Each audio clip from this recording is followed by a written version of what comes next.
Hi guys, I'm Adam Wilborn from WhatCulture. He's Adam Cleary from WhatCulture, and we are here with your afternoon news. Hashtag. We haven't got any time for your parlour tricks, Wilborn, because this is breaking news right out of WWE's own grotesque worm-stuffed mouth itself. I think, considering what we reported in the news this morning, I can probably guess what this is about. Why? What's that behind your ear? It's an update on the Saudi Arabian flight situation. Oh, isn't your uncle clever? There's your pound, etc., etc. Right, so... There's something giving me my nose back from earlier. You don't want it, mate.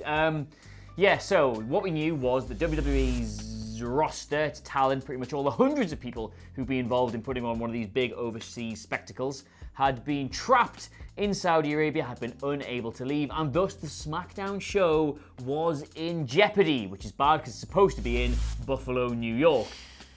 We have an update on all of this. WWE have officially released a statement, which I will read out, and then from there, you can ask me whatever questions you think are interesting, and I will try to answer them as best as I can, because you've been sat here doing a podcast for 4 hours, and I've been here doing my job as an actual journalist. Look, there's a graph I printed off. Love the research you've put into this. I've genuinely done some proper sleuthing on this. Anyway, from WWE. The WWE roster is delayed in its return from Riyadh, Saudi Arabia, following a historic performance at yesterday's record-breaking WWE Crown Jewel event. More than 175 superstars, production crew and employees boarded a 747 charter flight back to the United States on Thursday. This we knew, after the doors closed due to several aircraft problems, including mechanical issues. All passengers sat on the tarmac for more than 6 hours. Now, if you've never been delayed on a flight, that doesn't mean that you literally get out and you sit on the tarmac. Sitting on the tarmac just means being stuck on the plane. With SmackDown set to emanate live from Buffalo, New York, several superstars felt so strongly that they arranged for their own separate charter in order to make it back to the US for the show. Hello, Brock Lesnar. Hello, Brock Lesnar. Due to unforeseen issues, that charter will not land until after the live broadcast on Fox. The remainder of WWE superstars, staff and crew will depart on a charter set to depart Saudi Arabia later tonight. As with WWE though, choking on their own self-gratitude there. The show must go on, live at 8/7 Central on Fox. SmackDown will feature superstars such as, and please give me your appropriate responses for each of these, Daniel Bryan. Yay! Sami Zayn. Yay! The Miz. Yay! Dana Brooke. Plus additional surprises. So, there you go. What do you want? I mean, I'll be honest, I'm not surprised. I think the moment we reported it this morning, and by the time we were filming the news, the plane would literally have had to take off. It's what, a 14-hour flight, I think it is? It is a 14-hour flight. Now, we said this looked to be a very, very suspect itinerary in the first place, because if anybody's ever flown any kind of long haul, you do not make plans for the day you land.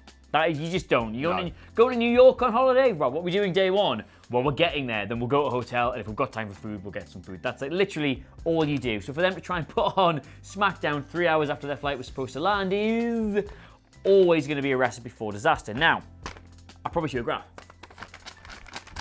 There was all this talk, they were sat on the runway for hours and hours and hours and hours and hours and hours and hours, and then they had to get off, and then some superstars started complaining about the arrangements. Some of them were in the hotel trying to update fans.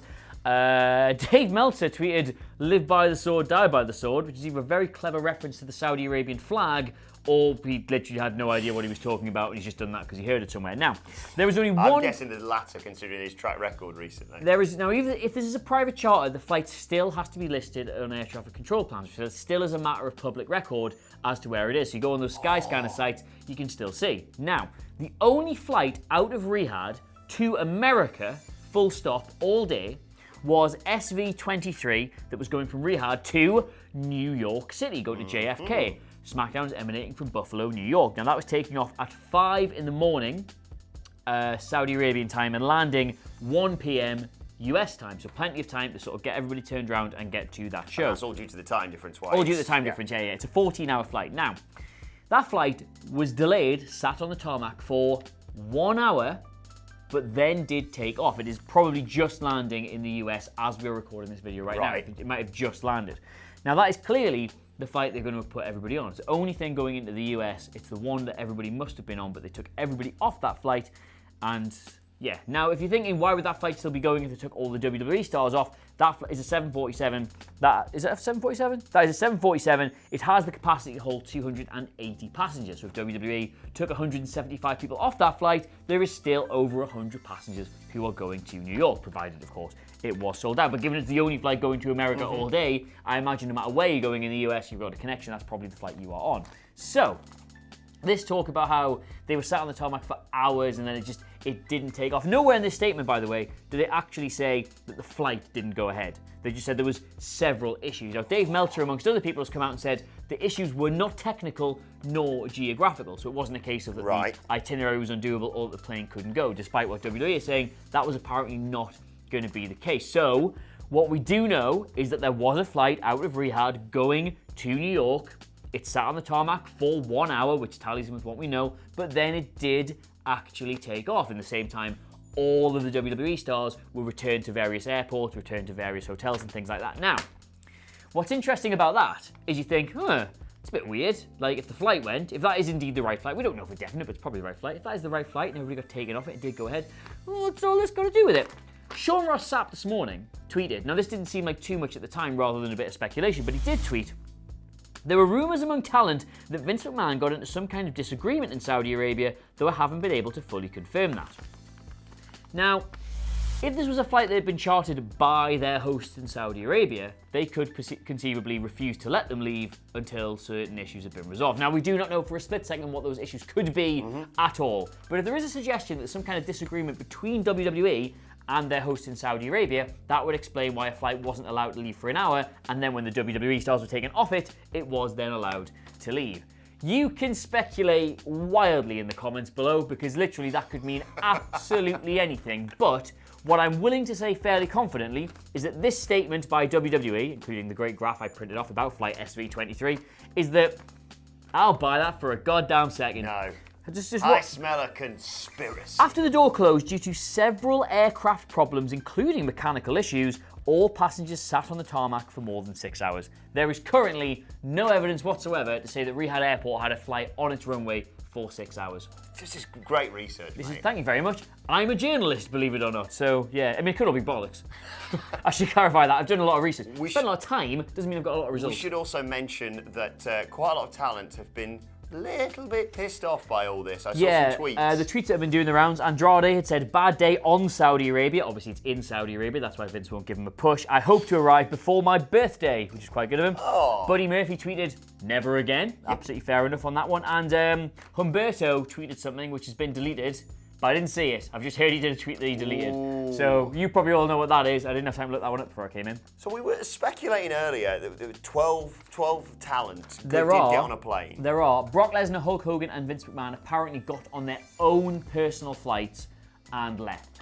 So? Fair enough. But apparently this alleged WWE stars charter their own flight. 20 people got on that, 12 of which were talent. We don't know who, by the way, but part of this statement they've said is that will not arrive in time for SmackDown. Even that one won't arrive. Well, that's what they said. There remained, several superstars felt so strongly they arranged for their own separate charter in order to make it back to the US for the show. That is, you presume, the 20-man flight. Wow. But due to unforeseen issues, that charter will not land until after the live broadcast on Fox. We've done a roundtable. The video may well probably be already out, actually, now, of how SmackDown can save the show, or how WWE can save SmackDown, I should say, for tonight. Basically putting on Evolution 2 is my main solution. Put the lasses on. I reckon they'll do an NXT invasion, but the problem with this is, like, a lot of those guys are in Florida, like, all week. Yeah. And New York to Florida is 8 hours. Yikes. Because there's meant to be King Corbin versus Roman Reigns tonight. There's meant to be a New Day SmackDown Tag Team Championship match. By the sounds of things, none of that's going to happen. You've pretty much filled up the flight already just by doing that, haven't you? Yeah. 12 superstars. Let's say they took Roman and... It doesn't matter anyway. But Bray Wyatt's on Miz TV. Yep, so it doesn't matter anyway because... Well, Bray Wyatt can do Miz TV from Skype, can he? Yeah. Well, when they were first talking about the Saudi Arabia show, remember they were going to have Daniel Bryan have a CGI match. Nothing's going to quite do the gimmick of the Fiend wonders as him doing that thing your dad does on Skype, like, can you hear me? Ooh, it's spooky. I'm the Fiend and I only shoot in portrait mode. But yes, either way, this is one of the most I've ever looked forward to SmackDown. Genuinely, the suggestion has been made in the office that is this a bit of a work? Because, like, I was really excited to stay up and watch the first SmackDown. Yep, great. But since then, because it's part of my job, I've just caught up with it as and when I get the chance. As and when sleep will allow, I might get a bit pissed and stay up for this. Yeah, I might join you, to be honest. 888,000. It's definitely going to go up this week because I'm fascinated. Well, let us know your thoughts on that. Hang on, have I got anything else? Have I got anything else? I think we've covered it all. I think that's everything. That's all I've got. Yeah. Let us know your thoughts, your speculations, your conspiracies in the comment section below. And don't forget to like, share, and subscribe. And subscribe to What Culture Wrestling on either iTunes, Spotify, or wherever you get your podcasts from for daily wrestling podcasts as well. Plus, you can let us know your thoughts on Twitter and do your own journalistic sleuthing at WhatCulture WWE. Watch there, follow both of us. You can follow him at Adam Cleary, CLERY. All the latest on Flight SV23 will be on there. All of his journalistic stuff on there. And for funny gifs and silly pictures, you can follow me at Adam Wilborn. Follow us all as well, as I said, at WhatCulture WWE. But for now, this has been your afternoon news. Enjoy SmackDown tonight, and we will see you soon. Ooh.